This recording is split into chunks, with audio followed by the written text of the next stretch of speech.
le conseil constitutionnel mujj na ci àddu finalement ñi ngi doon wax ne am na fii ba lundi loolu la ñu waxoon ah.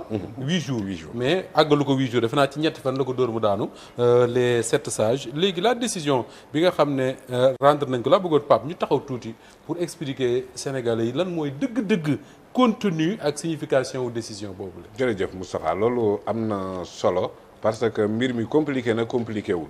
parce que boo xoolee ni ñu dugalee recours bi. buñ mënoon nañ koo simplifier de telle sorte que sénégalais bi dinañ comprendre parce que ay arguments jurisprudentiels yi ñëw yoo xamante ne comme par exemple bu ñuy citer jurisprudence française boo xamante ne ça date de 1960 alors que mënoon nañ la wax rek article 80 ça pose le même principe 82 de la constitution ça pose exactement le même principe mais pour nga mën a gën a comprendre aussi cëslaay affaire yi foog ñu dellu tuuti ci ginnaaw parce que dafa am loo xamante ne projet de société bi la bokkoon mooy li président Diomaye présenté Sénégalais yi yu ci bëri mi ngi ci woon mais moom daf ne loolu doyul. nañu def waxtaan dialogue trouver consensus parce que constitution dafa am solo. alors bi ñu trouver consensus ci dialogue boobu noonu wax dëgg am na lu mu ci soppi. am na loo xamante ne ci consensus bi la bokk. ci projet de société am la bokk mais am na ci yoo xamante ne dindi na ko. jël li mu bëgg mu jàll mu yóbbu ko conseil constitutionnel pour avis. conseil constitutionnel jox ko avis am na ay problème de tournure de sémantique et cetera. conseil constitutionnel def ci avis jox ko ko. oui alors kon gis nga ni li mu yoroon au début moom soppi na ko ci ni mu ko bëggee. léegi nag mu yóbbu yóbbu ko assemblée. assemblée ci boppam député yi ñoom honorable Abdou Sonko. ñu saytu mbir mi def amendement ci yi nga xamante ne moom dindi woon na ko ci la plupart. ñu defaat amendement delloo ko ci ak yoo xamante ne tamit moom ministre am de la justice maître Moussa Sarr ñëw yokk ci aussi donc da ngay gis ne. confrontation juridique bi confrontation d'amendement la woon député Pastef yi dañoo def ay amendement am yu ñu yokk moom it mu def amendement à travers son ministre de la justice am yu ñu wàññi alors léegi nag bi ñu ñëwee plénière le gouvernement a voulu restreindre ou bien neutraliser les amendements des députés. D'accord. loolu moom moo tax. maanaam gouvernement li mu bëggoon mooy amendement yi député yi def bañ a jàll. bañ a jàll. d'accord naka la ko defee dafa convoqué li ma lay wax léegi nii mooy un recours au vote bloqué. principe boobu noonu constitution posé na ko à son article 82 dernier alinéa le règlement intérieur de l'Assemblée nationale aussi reprendre na le même principe à son article 87 alinéa 2. recours la boo xamante ne ci gàttal pour sénégalais yi mën ko comprendre ci anam bu simple mooy assemblée bu leen amandeeti nañu retenir au final que les amendements du gouvernement. D'accord. alors bi mu expliquer sax d'ailleurs le vote bloqué. le vote bloqué loolu moom mooy vote bloqué. maanaam projet bi wala proposition bi ñëw na mais benn député bu mu voté député yi daal dañuy vote de manière bloquée globale mais bu ñu dugg ci biir di amender benn député du wax individuellement. assemblée bi ci boppam moom mooy ñëw rek approprier loolu après les amendements des députés sont neutralisés mais loolu tekkiwul ne gouvernement moom mën na amender te amendement gouvernement day jàll. kon donc logique juridique bi c'était quoi. moom andi na ay amendement député yi andi nañ ay amendement moom amendement député yi bëggatul mu jàll donc day delluwaat la révision constitutionnelle ci situation originelle bu ko président Diomaye soxlaa woon. ok alors bi mu évoqué loolu noonu le président de l'Assemblée nationale ne ko déedéet lii nga wax ni mënut a nekk ci proposition de loi. ci projet la mën a nekk. maanaam su lu jugee ci gouvernement la mën a nekk. voilà mais lu jugee ci député yi moom loolu. mënoo ko cee def. loolu la Ousmane Sonko jàpp loolu la Ousmane Sonko jàpp. mais boo delluwaatee ci texte yi mooy disposition yi ma la cité ci vote bloqué benn ci ñoom spécifié wul que ni projet la wala proposition. d'accord c'est-à-dire li mu wax daf ko tirer de la pratique et de la jurisprudence. parce que bu dee xel bu sell rek di nga mën a comprendre ne. ñun ñu def suñu proposition. yow nga ñëw nañu bul wax ci suñu proposition. looloo tax pour une jurisprudence constante boo xamante ne même la jurisprudence française dañuy jël li nga xamante ne mooy proposition bu jógee ci député yi boobu daanaka doo leen mën a tere ñoom ñu amandé foofu. d'accord alors léegi nag bi ñu delluwaatee kon ñoom neutraliser nañ leen foofu ñu amaat le texte maintenant. que Pastef voulait au départ. alors président Diomaye day dellu si waat ci moom. ñoom it waa coalition Diomaye daa mel ni def nañ conférence de presse wane ne dañuy dem référendum. waaw loolu lañ annoncé woon. annoncé nañ lu ni mel. Maître Moussa Sarr aussi annoncé woon na. voilà vendredi bi tamit gis nga ne am na benn mbir bu nekk ci biir.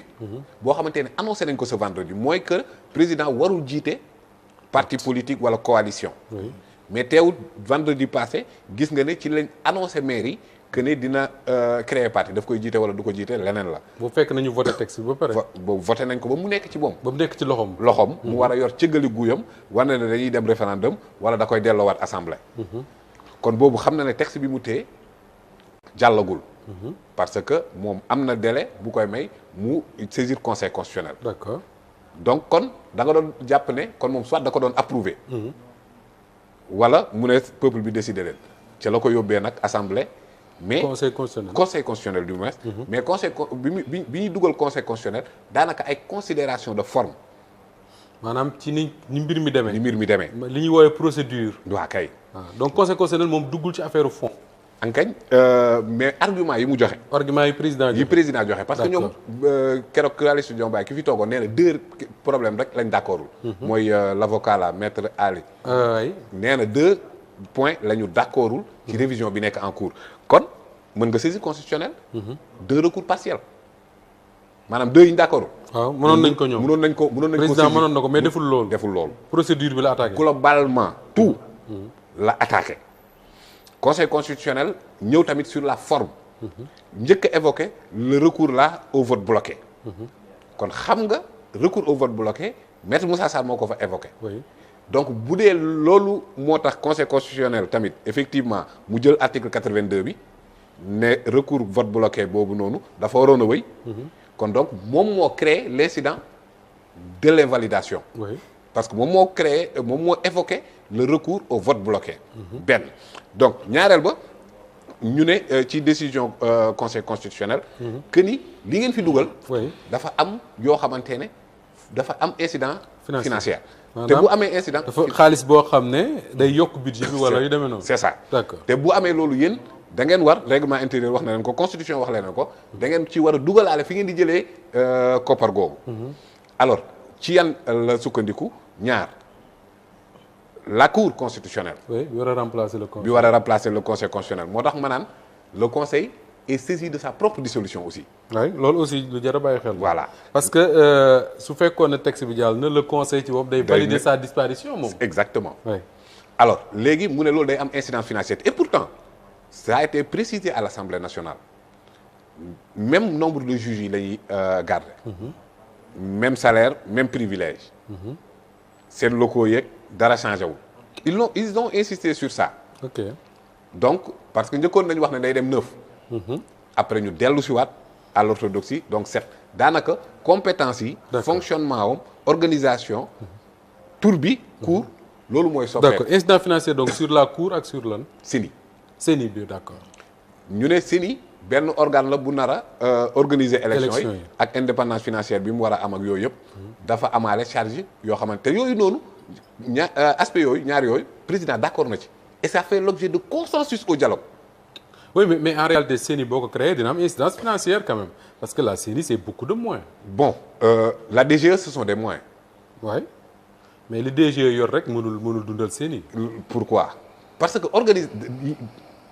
non parce que CENI il y aura des comme c'est un peu sous le modèle Sénat. Tu auras des CEDI xaw ma des commissions électorales départementales indépendantes. Tu en trouveras un peu loolu am na ci Sénat. oui c'est-à-dire Sénat. oui am na SEDA. oui il y a des SEDA. am nañ ay locaux. am nañ lépp. d'accord léegi CENI bi nag moom différence am mooy ne kii organiser élection bi day génn ci ministère. le ministère da ciy génne loxoom. loolu kese moom mooy. en fait et loolu le président Diomaye daf ci mës a d'accord. toujours moo tax ma ne ça fait l'objet de consensus. et d'ailleurs bi ñu ko doon dugal sax moom daf ko rocci woon ci projet de révision constitutionnelle bi. alors léegi comme que ça fait l'objet de consensus. comme que dafa bokk ci sa projet de société. d'accord même incidence financière buy am nañ ko dugal amendement ñu régler waale ko foofu noonu. d'accord parce que charge bi boobu noonu même bu amee. mën nañ ko supporter parce que ça fait l'objet de consensus. parce que moom consensus la doon wut. d'accord moo tax demande bi. oui. ak intégration de vote bloqué. mu compliqué parce que moom dafa ne consensus lay wut. d'accord en même temps il empêche à l'honorable Abdou Sonko de parler. ok parce que bu nee vote bloqué mooy député yi bu leen wax. voté leen lépp mbaa ngeen sànni lépp. bu leen wax. daañu ñëwaat ci vote bloqué Pape Moussa mais une dernière chose avant may dem ci suñu gan yi est-ce que le président de la République saisir le Conseil constitutionnel il est dans son droit amul aucune violation. Non. Est-ce que booy lire la décision du Conseil constitutionnel da nga jàpp ne c'est une décision disons juste qui respecte les règles est-ce que li conseil bi joxe. Disons-le comme ça, c'est une bonne décision. Bon, mënu ma ko jàppee doon d'autant plus que d'abord juridiquement. Le conseil argumente ses décisions. Juridiquement c'est argumenté oui. Parce que maa ngi lay wax léegi ci vote bloqué. que ni amul texte bi fu mu spécifier que ni projet la wala proposition amul. Oui. C'est ça la vérité. loolu nag ci ay règles jurisprudentielles. te jurisprudence boo xoolee la pyramide juridique. jurisprudence day suufee ci loo xamante ne constitution dafa taxaw donc moom constitution la évoqué. oui article 82. dernier alinéa. la évoqué pour dire que président assemblée nationale warul woon. tere cette mesure de vote bloqué. oui parce que j'ai entendu dire certains juristes ñu ne ci droit mënoo distinguer. loi ne distingue pas donc Ousmane Sonko dafa distinguer foo xam ne loi. la loi ne distingue la constitution. pour gën a kii sax. ne distingue pas loolu nag dafa déjà sur l'esprit. moom dafa contraire ak ni mu waxee parce que daf ne constitution boo koy laal da ngay wut consensus en même temps nga ne benn député de la majorité parlementaire bu mu ci wax. d'accord c'est là où c'est incohérent mais juridiquement effectivement mën na am cëslaay. naa ci ñëwaat léegi alors Ibrahima Senghor boo déggee Pape Moussa li mu expliqué sur la décision du Conseil constitutionnel ak li nga xam ne yéen ci seen bopp